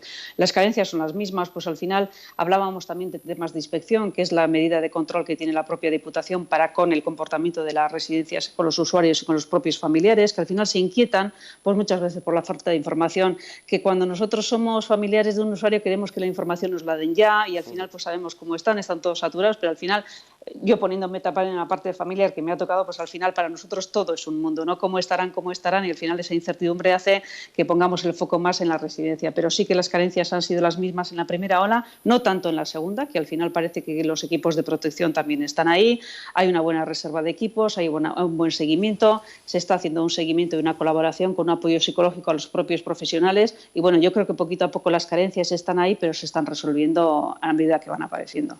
Y en el otro lado de la balanza, perdón, sí. No, tranquila, Yolanda, sigue. Sí. No, te quería preguntar por la postura de Babestu, la Asociación de Familiares de Usuarios de Residencias, que incluso, o sea, creo que fue este pasado sábado, se manifestaban junto con los pensionistas. Eso es, ¿qué es lo que Babestu os reclama en la Diputación?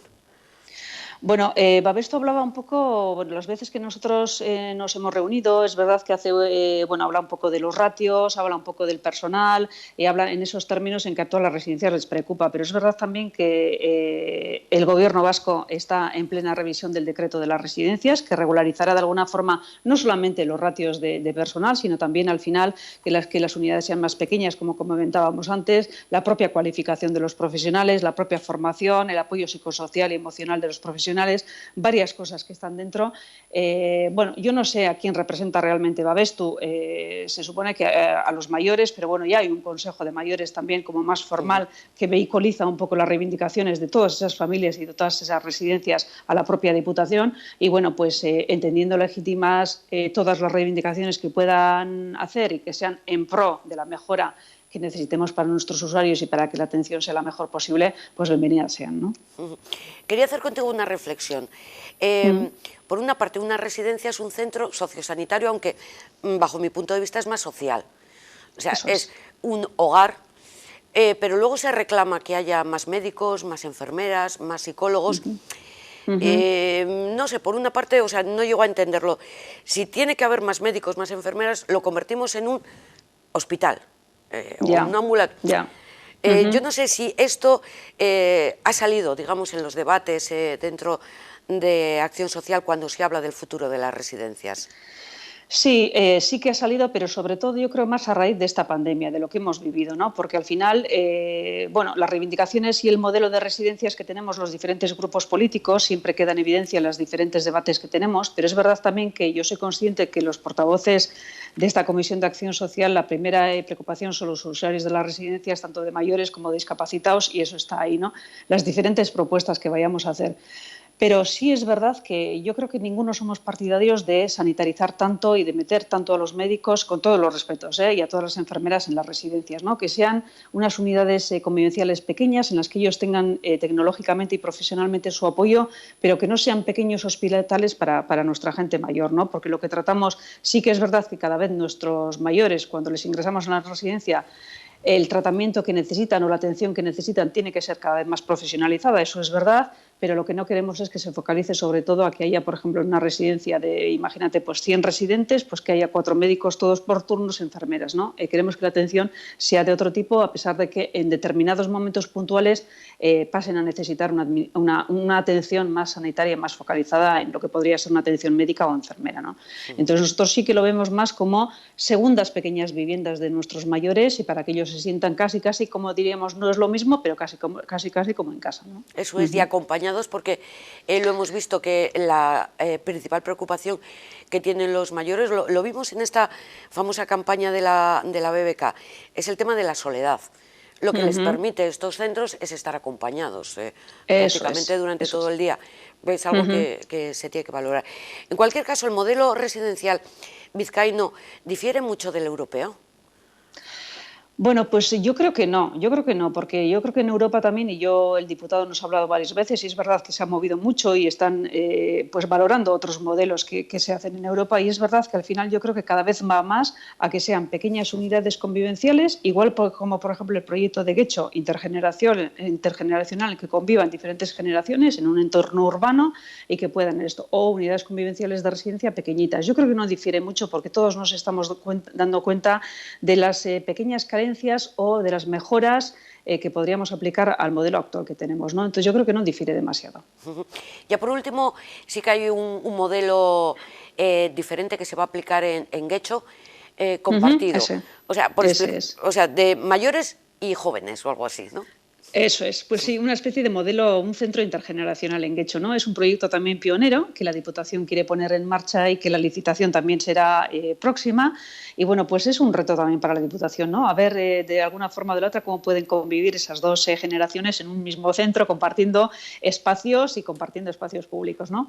Es un reto, esperemos que salga bien y que luego eso se pueda extrapolar de alguna forma al resto del territorio, ¿no? Yo, desde luego, si viene un centro de este tipo a la zona de Guernica y a la zona de Busto del Día, pues estaría encantada también de proporcionar un entorno para nuestros mayores y para nuestra gente joven, ¿no? Ya veremos cómo funciona, pero desde luego las esperanzas están puestas y esperemos que funcione bien. Esto es un reto continuo de mejoras, avanzar y bueno, poquito a poco pues a ver si tenemos el presupuesto suficiente, como se dice siempre, porque al final mucho de lo que se quiere poner en marcha depende del dinero que tengamos también. Y bueno, pues esperemos que al final pues todo se pueda materializar pues más a corto plazo que a largo, ¿no? En cualquier caso, este proyecto nuevo de convivencia de mayor con jóvenes, habitación, a lo mejor hay que esperar a que termine esto del coronavirus, ¿no? Sí, al final sí es verdad que todos estos proyectos nuevos y lo que te he dicho antes del debate un poco de los cuidados de larga duración estaba incluso antes de la pandemia. Es verdad que la pandemia ha exigido que el departamento y las diferentes instituciones estén volcadas en la pandemia, porque bueno, yo al final creo que no le perdonaría al diputado ni a su equipo que en plena pandemia estuvieran pensando cómo podemos abrir el centro intergeneracional sin estar dedicados 100% o al 200% a lo que es la pandemia, ¿no? Es verdad que han estado un poquito así, ahora se quiere de alguna forma empezar a retomar en lo que se tenía pensado de cara a los presupuestos del año que viene, a ver cómo vienen y bueno, pues poquito a poco que se pueda ir viendo la luz en todos estos proyectos que están encima de la mesa, ¿no? Ya veremos, a ver, que nos ayude la pandemia y a ver si podemos seguir adelante un poquito pues la nueva normalidad que tenemos, ¿no? A ver, que así sea, ¿eh? Como diría que así sea. Eso es. Muchísimas gracias por toda esta información. Pues nada, adelante, estaremos pendientes de todas las novedades y todo lo que se pueda hacer en pro de nuestros mayores y en lo que a esto nos se respecta, vamos, que es el tema de las residencias. Es que ricasco. Pues encantada, Yolanda. Un saludo a todos los televidentes y a ver si la próxima vez te puedo ver ahí en el estudio. A ver si podemos estar. Y a ver si podemos estar con un cambio de escenario, ¿vale? Ha sido un placer, muchísimas gracias. Igualmente, Yolanda, y un saludo para todos. Agur. Un saludo para las Juntas Generales. Hablamos con Jeneire Urquieta, portavoz del Partido Nacionalista Vasco en las Juntas Generales de Vizcaya, al menos en el área del que nos ocupa durante esta semana. Mañana es viernes, terminaremos nuestro recorrido conociendo las valoraciones, las opiniones de los diferentes partidos políticos en Vizcaya sobre el futuro de las residencias. Hablamos a continuación del premio Eusko Ikaskuntza que se entregó ayer, lo entregó el lehendakari Iñigo Urkullu, es el premio de Humanidades, Cultura, Arte y Ciencias Sociales y este año que se cumplen 25 años de su creación, el premio Eusko Ikaskuntza ha recaído en Mikel Mancisidor. En la modalidad dirigida a jóvenes, el premio ha ido para Alexander Gurruchaga y Joana Ochoa de Alaiza. La concesión del premio al currículum más destacado en Humanidades, que ha sido otorgado, como decimos, a Mikel Mancisidor, por su aportación al mundo académico, a la iniciativa social y al ámbito político institucional internacional. Ha acordado conceder el premio Eusko Ikaskuntza Laboral Kutxa de Humanidades, Cultura, Artes y Ciencias Sociales en su edición de 2020 a Mikel Mancisidor. Nuestro reto es la fundamentación en la evidencia científica de políticas orientadas a través de los Objetivos de Desarrollo Sostenible y la Agenda 2030. Este premio reconoce la aportación en el mundo académico, en la iniciativa social, en el ámbito político, institucional e internacional y tiene su derivada práctica en la defensa y protección de los derechos que nos asisten a todas y todos. Tu labor, Mikel, contribuye a avanzar en el desarrollo humano sostenible. Enhorabuena, Mikel Mancisidor, ganador de este año, de este premio Eusko Ikaskuntza. Hoy vamos a terminar con el Museo Guggenheim, mejor dicho, con el acuerdo suscrito entre el Museo Guggenheim y el Ayuntamiento de Bilbao. Es una colaboración, en realidad, con Calixto Beitio y el Teatro Arriaga. Y esto se va a concretar en una implicación que se va a llevar a cabo con el diseño de la exposición Los locos años 20, una exposición que se va a inaugurar el próximo 30 de abril del 2021, lo fiamos largo, a largo plazo. Inicia de esta forma el Museo Guggenheim su colaboración con ayuntamientos, con Teatro Arriaga. El alcalde de Bilbao, Juan Mari Aburto, por ejemplo, destacaba la colaboración con el museo, el gran icono de nuestra cultura, con el Ayuntamiento de Bilbao, poniendo como ejemplo esta sinergia generada entre el museo y el Teatro Arriaga, de la mano de su director, de Calixto Beitio, ya que nos muestra el camino a seguir para seguir colocando Bilbao en el mundo de la mano del arte y de la cultura. Con las intervenciones de los protagonistas firmantes de este acuerdo les dejamos. Volvemos mañana, que será viernes. Gracias por su atención. Agur. Para mí hoy es un día especial. La innovación, cada vez decimos más que forma parte casi de nuestra tradición. Y hoy presentamos una colaboración que creo que es muy innovadora, ¿no?, entre dos instituciones culturales emblemáticas de nuestra villa, una centenaria y la otra el icono de Bilbao, sin ninguna duda, Guggenheim y Arriaga. Colaborando esas dos instituciones, decía en euskera, que seguramente nos hacemos más grandes, pero no es habitual ver una colaboración entre las artes escénicas y las artes plásticas. Sin embargo, gracias a esa forma de hacer de Juan Ignacio, que es siempre estar buscando qué más hacer, cómo mejorar, y gracias al gran talento de Calixto se han juntado esos dos caminos y hace que esta colaboración hoy sea posible. Los locos años 20, también podríamos hablar de los maravillosos más de 20 años en este caso, porque recientemente estos días hemos cumplido el 23 aniversario de nuestro icono, del Guggenheim. Con lo cual, Sorionak, Juan Ignacio, Sorionak a todos y a todas por esa efemérides que es tan especial cada año seguir cumpliendo años de lo que es para nosotros un elemento extraordinario. En aquellos locos años 20, la efervescencia cultural fue un signo de aquellos tiempos también saliendo de una pandemia, y en este caso tiempos también en medio de una pandemia. Hay un paralelismo también importante, y en ambos casos la cultura también es un elemento aglutinador, Y quiero hoy, desde este micrófono, con toda la responsabilidad que tenemos que tener, cada uno y cada una, responsabilidad individual, responsabilidad colectiva, invitar a la gente, invitar a la ciudadanía de Bilbao a gozar, a disfrutar de la cultura. Eskerrik asko. Es un momento de, espero que suene bien, es un momento de una alegría muy profunda para mí.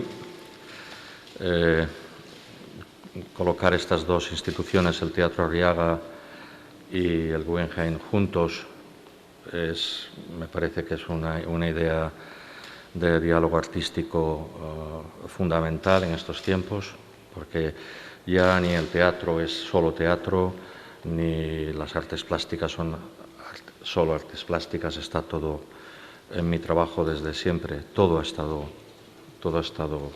junto, y es una oportunidad formidable. Los que ya hayáis tenido la idea, es fantástico. A este periodo me liga mi primer mentor, cuando tenía 15, 16 años y empecé a soñar en Europa. Se llama Adam Kovačić, un gran traductor, Premio Nacional en Traducción, en el Estado español, en Hungría, en Austria, y a partir de ese momento yo empezaba a soñar en Europa, en el arte europeo y sobre todo en los años 20, que los años 20 no solo no nacen en los años 20, sino ya viene a principios de siglo, va arrastrando, pero después seguramente, yo no soy un experto, pero seguramente después del romanticismo es la revolución del romanticismo centroeuropeo, es la revolución más grande en la historia del arte, que nos lleva hasta lo que es ahora la era digital, que vamos a ver cómo va a ser a partir de ahora. El Teatro Arriaga va a preparar 2 meses de programación dedicados a los años 20, que van a estar conjuntamente con el Guggenheim, y esta va a ser es muy importante, yo creo, a nivel didáctico entender, para que la gente en Bilbao y los visitantes entiendan lo que fue los años 20, fue el nacimiento obviamente del feminismo, fue el descubrimiento de los traumas, la psicología, las mujeres empezaron a votar, creo que fue en el 18 o en el 19 en Berlín, hasta el 31 no fue en el Estado español. Fue un momento de efervescencia y de libertad creativa como no se ha vivido, yo creo que nunca en el siglo XX. Ahora vivimos un momento complicado. Para poner un ejemplo muy sencillo, el jazz fue uno de los motores fundamentales de esa revolución. Y el jazz estuvo prohibido por todas las dictaduras. Todas las dictaduras del siglo XX prohibieron el jazz. Para hacernos una idea de todo esto, era la primera vez que travestis, que trans, todo esto subían al escenario por primera vez. Es una explosión de libertad creativa extraordinaria.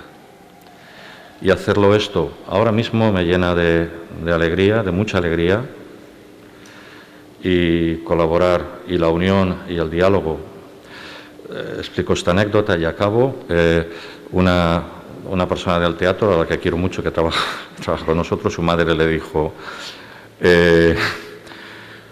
hostia, el Arriaga cada vez es más el Guggenheim. No sé si era positivo o negativo, pero bueno, en todo caso, creo que es una decisión, gracias, Eskerrik Asko, es una decisión natural, orgánica y fluida, que finalmente es lo que necesitamos. Y el diálogo entre las dos casas va a ser muy, muy creativo. De eso estoy absolutamente convencido, porque ya me he reunido muchas veces con el equipo de aquí y con mi equipo, y son dos grandes equipos que todo el mundo puede estar muy orgulloso de lo que hay y de lo que tenemos. Los años 20, la teoría de la relatividad, la física cuántica, bueno. Nosotros es hoy un día especial, queremos presentar esta colaboración con el Teatro Arriaga, una institución cultural decana de la villa, una institución con la que tenemos una extraordinaria relación desde siempre, pero con la que hemos querido encontrar también oportunidades de colaboración en el ámbito más artístico, más de nuestros propios contenidos. Este año, y además ahora con la presencia de Calixto Vieito en la dirección artística de esta institución, realmente desde que él está aquí queríamos que en algún momento tener, como digo, una oportunidad para tener una colaboración más estrecha. Dentro de la programación de este año, del año 2020, teníamos previsto una exposición Locos Años 20, una exposición que el museo ha organizado conjuntamente con el Museo de Zúrich, comisariada por Catherine Haag y Petra Hoss, que está aquí. Es una exposición que realmente se había programado en la conmemoración del centenario de este momento, del inicio de la década de los años 20, un momento de extraordinaria creatividad en la historia europea, que creíamos que merecía el reconocimiento y la celebración. La situación de pandemia en la que vivimos, el cierre del museo, la reconfiguración de la programación, ha hecho que esta exposición, como otras, haya tenido que modificar su calendario. En este caso, la exposición no la vamos a presentar en el museo como estaba previsto ahora en el otoño, pero afortunadamente sí la vamos a poder presentar en la primavera del año que viene. Y esta exposición es la que nos ha dado y la que nos dio origen a la oportunidad de la colaboración con Calixto. Pensamos que teníamos la ocasión de contar con el talento creativo, con la sensibilidad artística de Calixto, que encajaba muy bien con el contenido de esta exposición, y estamos seguros que su contribución a la exposición, asumiendo la responsabilidad de la museografía de la exposición, de la puesta en escena de esta exposición aquí en Bilbao cuando la presentemos el año que viene, pues va a contribuir a que la experiencia del visitante en la exposición sea mucho más rica, sea mucho más especial y como digo, para nosotros pues constituye un hito dentro de nuestra historia de programación también, el haber podido presentar una exposición con la colaboración de una persona del nivel artístico de Calixto. Por eso, gracias a Calixto, gracias al alcalde también por haber querido acompañarnos en este momento tan especial para el museo y que con su presencia aquí pues realce realmente la presentación de esta colaboración.